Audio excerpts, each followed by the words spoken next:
China کے اندر اور پاکستان کے اندر ہوا یہ ہے کہ 5 اگست کا جو اقدام تھا کشمیر کو ساتھ ملانے کا، اس نے ایک ایسی کیفیت پیدا کر لی ہے کہ 70 سال میں کبھی ایسا نہیں ہوا کہ دونوں border, line of control Pakistan کی اور کشمیر کی اور لائن آف ایکچوئل کنٹرول اس کی چائنا کی اور انڈیا کی، دونوں گرم ہو جائیں۔ 2022 کے اندر صورتحال یہ ہونی ہے کہ ایک وہاں پر موومنٹ ہے اپنا پیپلز لبریشن آرمی، یہ بیسیکلی ناگالینڈ کی NCSC ہے، یہ ہے اس کے نیچے وہ جو علاقہ ہے اروناچل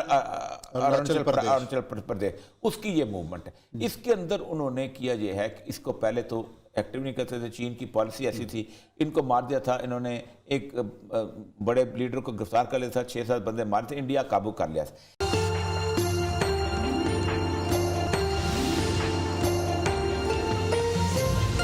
نیا محاذ جنگ گرم ہو رہا ہے، وہ ہے یوکرین، جہاں پہ روس اور امریکہ کے درمیان سخت کشیدگی ہے۔ اور یہ سب یوکرین اتنی اہمیت کا حامل کیوں ہے دونوں کے لیے؟ روس کے ساتھ ہی رہا ہے، اب اس نے امریکہ نے دھمکی دی ہے کھلی کہ اگر یہ ہوا تو ہم پھر حملہ کریں گے۔ دیکھیں 1901 سے یہ جو یوکرین ہے نا، اس میں ہے کیا ایسا؟ اس میں ہے صرف کچھ نہیں ہے۔ یوکرین جو ہے یہ راستہ ہے رشیا کا سمندر کی طرف، gateway to Russia, gateway of Russia towards the naval اپنا بیس جو بھی بنا سکتا ہے۔ بہت چھوٹی سی طاقت ہے روس کی نیول، لیکن وہ کسی نہ کسی حد تک کام آتی ہے، یہیں سے وہ اپنی سیریا کی جو بندرگاہ ہے انطاکیہ، وہاں تک جاتا ہے۔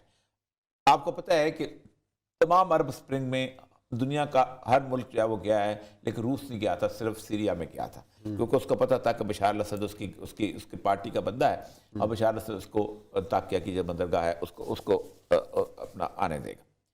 1901 میں تاریخ بنیادی طور پہ تھوڑی سی اگر دیکھ لیں تو ہم بڑا آسانی ہو جائے گی کہ 1901 میں معاہدہ ہوا ہے فرانس، انگلینڈ اور روس کا، اور یورپ میں ایک بہت بڑی حکومت ہوتی تھی آسٹرو ہنگیرین امپائر، ٹھیک ہے، اور دوسری بڑی حکومت تھی خلافت عثمانیہ، اور انہوں نے کہا تھا کہ ہم آسٹرو ہنگیرین امپائر پہلے ختم کریں گے اور پھر اس کے بعد خلافت عثمانیہ ختم کریں گے، اور ہم نے تم سے وعدہ کرتے ہیں کہ چونکہ تمہارے پاس وہ تمام جو پادری ہیں جو کہ آیا صوفیہ سے نکالے گئے تھے وہ تمہارے پاس ہیں، اور ہم تمہیں قسطنطنیہ دے دیں گے، اور آیا صوفیہ جو ہے وہ تمہیں واپس مل جائے گا۔ تو روس کے اندر ایک بہت بڑی ایک فرور ہوئی تھی پہلی جنگ عظیم میں، اور روس کے سب سے زیادہ فوجی جو تھے پہلی جنگ عظیم میں وہاں چلے تھے، اور پہلی جنگ عظیم میں روس نے بہت زیادہ، یہاں تک حالت یہ تھی کہ اس کے ساتھ جو کریمیا کا علاقہ ہے اور یوکرین کے قریب وہ اس نے فتح کر لیا تھا، حالانکہ وہ پولش گورنمنٹ کی دوست تھے اور سربیا اور یہ لوگ جو تھے ساتھ تھے، اس کے بعد یہ ناراض کر کے روس نے ان کو فتح کر لیا تھا کہ ہم قسطنطنیہ جائیں گے۔ 1343 میں بڑا تھا سینٹ پیٹر جو تھا بڑا مشہور، پیٹر دی گریٹ، اس نے کہا تھا میرا ایک خواب ہے کہ آپ نا یوکرین پہ پہنچ جاؤ اور آگے پھر سیدھا تم قسطنطنیہ تمہارے ہاتھ میں ہوگا۔ 1916 کے پاس جب یہ پہنچے ہیں تو ظاہر بات ہے آپ نے خلافت عثمانیہ توڑ تاڑ دی ہوئی تھی، آپ نے عراق فتح کر لیا ہوا تھا، اس نے اس کے بعد سعودی عرب کے اندر جو حجاز آپ نے لے لیا تشریف مکہ کے تھرو، لبنان، عراق، یہ سارے ملک جو تھے وہ آپ کے قبضے میں آگے ہوئے تھے۔ صلاح الدین ایوبی کی قبر پر جا کے اس نے ٹھڈا مار دیا تھا کہ ہم بیک اب آ چکے ہوئے ہیں۔ اس وقت ہوا یہ کہ ان کو پتہ چل گیا تب تو روس کو دینا پڑ جائے گا، تو انہوں نے ایک موومنٹ بلٹ اپ کی تھی جسے کہتے ہیں بالشوک ریولوشن کی موومنٹ۔ اس کا جو بانی تھا وہ ایک یہودی تھا، وہ تھا کارل مارکس، اور ساتھ اس کی اینگلز ہوتا تھا، اینگلز بھی وہی، تو اس کے ساتھ ساتھ پورے جوز، کیونکہ روس ایسا ملک تھا جس میں سب سے زیادہ جوز تھے، تو ان کو پتہ چلا کہ ہم تو قسطنطنیہ اگر یہ ان کو مل گیا تو یہ تو ہمارے خلاف جوز کے تو خلاف تھے، رشین جو زار تھے یہ روس جوز کے خلاف تھے، تو انہوں نے اپنی تمام فورسز جو تھیں نا اس وقت وہ ڈیورٹ کی، اور فورسز کو کہا کہ تم ساتھ دو کس کا؟ لینن کی فورسز کا، اچھا، ورنہ وہ آگے نہیں آ سکتے تھے۔ تو انہوں نے وہ علاقے پہ علاقے فتح کر دیے گئے، جن میں سے سب سے اہم ترین علاقہ جو تھا وہ یوکرین فتح ہوا تھا، کیونکہ وہ چاہتے تھے کہ یہاں جو زار کے وفادار ہیں ان کو مار دیا جائے۔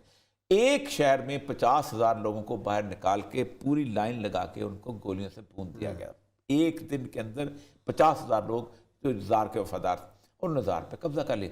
جیسے ہی 1917 میں اکتوبر میں انہیں انقلاب آیا تو لینن نے پہلا خطبہ تھا کہ یہ جو جنگ ہو رہی ہے یہ بیسیکلی یہ مفادات کی جنگ ہے، اچھا، اور یہ کارپوریٹ مفادات کی جنگ ہے، سرمایہ داروں کی جنگ ہے، اور روس جو ہے وہ ایک انقلابی ہو گیا ہے، تو ہم اس جنگ میں حصہ نہیں لیں گے۔ جیسے ہی وہ اس نے اپنی فورسز واپس بنائی، انہوں نے سکھ کا سانس لیا اور کہا اب تو قسطنطنیہ ہمارا ہو گیا، لیکن اب قسطنطنیہ مسلمانوں کے پاس ہم نہیں رہنے دیں گے۔ تو انہوں نے یہ کیا کہ ایک ان کا بہت لاڈلا آدمی تھا جس کا نام تھا کمال اتا ترک، یہ بیسیکلی اس کے والدین جو تھے، بزرگ جو تھے، وہ یہودی تھے اور یہاں آ کے مسلمان ہو گئے تھے۔ ان کو کہتے ہیں دونمیا۔ دونمیا وہ ہوتے ہیں کہ جو اندر گھروں کے اندر سیناگوگ رکھتے ہیں اور باہر جو ہے وہ مسلمان سیر کرتے ہیں۔ تو اس نے ایک موومنٹ بنائی تھی ینگ ترک۔ آپ خود سوچیں کہ فرانس اور انگلینڈ کی فورسز جو پوری دنیا فتح کر رہی ہیں، جو آسٹرو ہنگیرین امپائر ختم کر رہی ہیں، جو خلافت عثمانیہ ختم کر رہی ہیں، وہ ایک ینگ ترک سے شکست کھا جاتی ہیں۔ اچھا، وہ بھی سائپرس کے علاقے میں، جہاں کہ خاص طور پہ یونان کا علاقہ۔ تو اس نے فتح کیا تو لوگوں نے بڑی تالیاں بجائیں کہ مصطفیٰ کمال پاشا۔ مجھے امی اب کبھی کبھی کہتی کہ ہم جب بچے ہوتے تھے تو ہم وہ گایا کرتے تھے مصطفیٰ کمال پاشا تیری اندور بلائیں۔ تو اس طرح کے یہاں بھی لوگ کہتے تھے کہ مصطفیٰ پتہ نہیں کیا بات ہے۔ تو جیسے یہ برسر اقتدار آیا ہے تو اس بندے نے جو تھا یہ وہاں پر اپنے ان کے ساتھ حکومت بنا لی، لیکن خلافت عثمانیہ کو اس نے قائم رکھا۔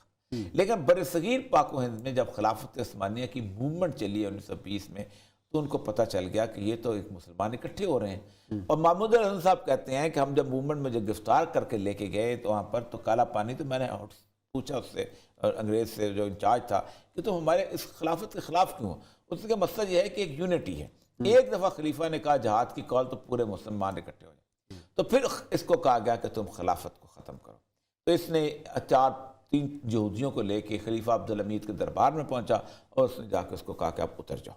اور آپ اندازہ کریں کہ اس وقت 1924 سے لے کے ہم اسے بتا رہے تھے عدنان مدنی، اس نے حج منع کیا، اس نے اذان ترکی میں دی، اس نے لباس سارے کا سارا جو تھا ترکی شناخت، اسلامی شناخت سارے مٹا دی۔ تو اصل مسئلہ یہ تھا کہ اس وقت انہوں نے یہ کہا۔ اس کے بعد انقلاب آ گیا۔ 1917 سے لے کے 1992 تک روس ان کا مقصد پورا کرتا رہا۔ وہ اپنے لگا رہا روس یہ انقلاب، اور ان کو ایک مل گیا موقع مل گیا، سینڈ بیگ مل گیا، یہاں انقلاب آ رہا ہے یہاں مار دو، کیوبا کو مار دو، چلی کو مار دو، ویتنام کو مار دو، فلپین کو مار دو، اس کو مار دو، جہاں چاہ گولیاں چلاؤ، جہاں یہ کرو۔ انگولا کے اندر ان کو لیتھیم ملی ہوئی تھی، ان کو کہا انگولا میں کمیونسٹ انقلاب آ رہا ہے، انہوں نے مار ان کو حشر کر دیا۔ ساؤتھ افریقہ میں حشر کر دیا، افریقہ کے ملکوں میں حشر کر دیا، جہاں چاہا جس جگہ چاہ سیٹو سینٹو بنا، یہ وہ سر۔ تو 92 کے اندر جب وہ روس چلا گیا تو اس کے بعد روس کو انہوں نے اس لیول پہ لے کے آ گئے کہ ہر چیز موجود تھی، کارخانے چل رہے تھے، کھیت آباد تھے، ہر چیز موجود تھی، لیکن غربت آ گئی، تباہ برباد کر دیا، اب کو قرضہ لینا پڑ گیا۔ لیکن پھر پیوٹن کی جو ایک بہت بڑی بات یہ ہے کہ اس نے اس کو دوبارہ سے ریوائیو کیا۔ اب ہوا یہ کہ انہوں نے اس کو روس کو مجبور کیا کہ تمہیں قرضہ تب دیں گے تم اپنے ان ملکوں کو آزاد کرو۔ تو اس نے سب سے پہلے تو مسلمان ریاستیں آزاد کی، ازبکستان، قازقستان، کرغزستان، پھر اس نے بالٹک کی ریاستیں آزاد کی، لٹویا، اسٹونیا، ایک اور بھی ہے، 3 ریاستیں بالٹک کی آزاد کی۔ پھر اس نے یوکرین اور وہ آزاد کی، یہ دوسری والی جو ہے کیا نام ہے، آذربائیجان، نہیں کریمیا، یہ 3 آزاد۔ اچھا ہوا یہ کہ یوکرین میں بیسیکلی ساری رشین پاپولیشن ہے، پرو رشین پاپولیشن، کریمیا میں تو ہے رشینز ہیں۔ تو ہوا یہ کہ انہوں نے ایک طریقہ کار کیا کہ وہاں پر ایک گورنمنٹ چل رہی تھی، اس کے خلاف پاپولر اپرائزنگ کرتے ہیں جو پاپولر لیکن اپرائزنگ۔ یوکرین میں یہ کہا جا رہا ہے کہ یہودیوں کی بہت بڑی تعداد آباد ہے، 75,000 یہودی ہیں۔ 75,000۔ آج کی ہیرٹس کی خبر یہ ہے کہ جس میں آ رہا تھا کہ اگر کب کو جنگ شروع ہوتی ہے تو شپ وہاں کھڑے کر دو تاکہ یہودیوں کو ایویکویٹ کر دیں۔ آپ کو پتہ ہے جب 1917 میں انقلاب آیا تو سب سے زیادہ یہودی اسرائیل گئے تھے، اور اسرائیل جو ہے 1940 تک ایسے لگتا تھا روس میں ہے، کیونکہ سارے یہودی روسی بول رہے ہوتے تھے، اتنے زیادہ روسی وہاں گئے تھے۔ تو اب یہ ہے کہ وہاں پر انہوں نے یوکرین سے ایک جو بندہ تھا نا اس کا پرائم منسٹر، وہ بھاگ گیا، فوج نے ایک اور یوکرین کا بندہ، پوری یورپ نے، پورے امریکہ نے اس نان ڈیموکریٹک آدمی کو ایکسیپٹ کر دیا، لیڈر مان لیا۔ روس کو پتہ چلا تو کریمیا انہوں نے آزاد کیا ہوا تھا، انہوں نے کریمیا پہ جا کے فوج اتار دی اور کریمیا میں جا کے کہا کہ اب ریفرینڈم کراؤ۔ انہوں نے کہا ہم واپس روس میں جاتے ہیں۔ اب روس کا ایک اور پلڑا آ گیا۔ 3 دن پہلے 4 دن پہلے کی سیٹلائٹ امیجز جب آئے ہیں کہ روس نے تقریباً 1.5 پونے 2 لاکھ فوج جو ہے وہ یوکرین کے خطے پہ کھڑی کر دی، اور اس نے کہا کہ ہم ادھر سے یوکرین کو یہ اختیار دے دیا جو انہوں نے بائیڈن وغیرہ نے کہ تم جب چاہو نیٹو کے اندر شامل ہو جاؤ گے. جس دن وہ نیٹو میں شامل ہوگا سامنے بالکل سامنے وہ شپمنٹ آئے گی اور وہ تمام تر میزائل وہاں فٹ ہو جائیں گے, ان میں سے نیوکلیر میزائل بھی شامل. روس یہ نہیں چاہتا کہ اس کے دروازے کے اوپر یہ چیز وہاں پر کھڑی ہو جائے. یہ ایک وار کا میدان ہے. دوسرا وار کا میدان جو ہے وہ جس کے بارے میں ایک آج سے کچھ 8 دن پہلے ایک بہت مشہور میگزین ہے فورس, اس کے اندر ایک باقاعدہ رپورٹ جو ہے انہوں نے شائع کی ہے اور اس کے اندر اور بہت سارے لوگوں نے شائع کی ہے کہ چائنا کے اندر اور پاکستان کے اندر ہوا یہ ہے کہ 5 اگست کا جو اقدام تھا کشمیر کو ساتھ ملانے کا, اس نے ایک ایسی کیفیت پیدا کر لی ہے کہ 70 سال میں کبھی ایسا نہیں ہوا کہ دونوں border line of control Pakistan کی اور کشمیر کی اور لائن آف ایکچوئل کنٹرول اس کی چائنا کی اور انڈیا کی دونوں گرم ہو جائیں. یہ کبھی اکٹھے نہیں ہوئے آج تک. وہ ہوتا تھا گرم تو یہ سرد ہوتا تھا, یہ سرد ہوتا تھا وہ. اس نے یہ کہا ہے کہ 2022 کے اندر صورتحال یہ ہونی ہے کہ ایک وہاں پر موومنٹ ہے اپنا پیپلز لبریشن آرمی, یہ بیسیکلی ناگالینڈ کی NCSC ہے, یہ ہے اس کے نیچے وہ جو علاقہ ہے اروناچل پردیش, اس کی یہ موومنٹ ہے. اس کے اندر انہوں نے کیا یہ ہے کہ اس کو پہلے تو ایکٹیو نہیں کرتے تھے, چین کی پالیسی ایسی تھی, ان کو مار دیا تھا انہوں نے, ایک بڑے لیڈر کو گرفتار کر لیا تھا, 6-7 بندے مارے تھے, انڈیا قابو کر لیا تھا. آج سے کوئی 8 دن پہلے ایک کرنل اور اس کی بیوی کو انہوں نے ایمبوش کیا جو اس کا انچارج تھا. اچھا, یہ 7 ریاستیں ہیں اور یہ ساری کی ساری ریاستیں جو ہیں ایک ساتھ ملی ہوئی ہیں. ان ساروں میں کوئی بھی انڈیا بولنے والا نہیں, بولنے والا ہندی بولنے والے سارے اس طرح کے ہیں, وہ جیسے چینی ہوتے ہیں یا بنگالی ہوتے ہیں, آسام بھی اس میں شامل ہوتی ہے 8ویں. یہ سارے کے سارے جو ہیں وہاں پر انہوں نے موومنٹ شروع کر دیا اور خطرہ شروع ہوا ہے. ایک BBC کی ڈاکومنٹری پرسوں آئی ہے, اس نے تاؤ ایک ولیج ہے وہاں گیا, اس نے کہا ہولانگ کی چھاؤنی میں ایسے لگتا ہے کہ انڈیا کی تقریباً 10% فوج وہاں پہنچ چکی ہوئی ہے. موومنٹ نظر آئی ہے, ساری رپورٹ بھی ہوئی ہے. اب کل یہ ہوا ہے کہ انہوں نے وہ آبشار جو تھی جس کو زولنگ کہتے ہیں, جن کو جوسی تسر کہتے ہیں, اس کو انہوں نے فتح کر لیا ہے PLA. اب چائنا اس وقت لڑ رہا ہے پراکسی وار. یہ پورے کے پوری 7 ریاستیں, ایک چھوٹی سی پٹی ہے جس کو کہتے ہیں سلگری کوریڈور.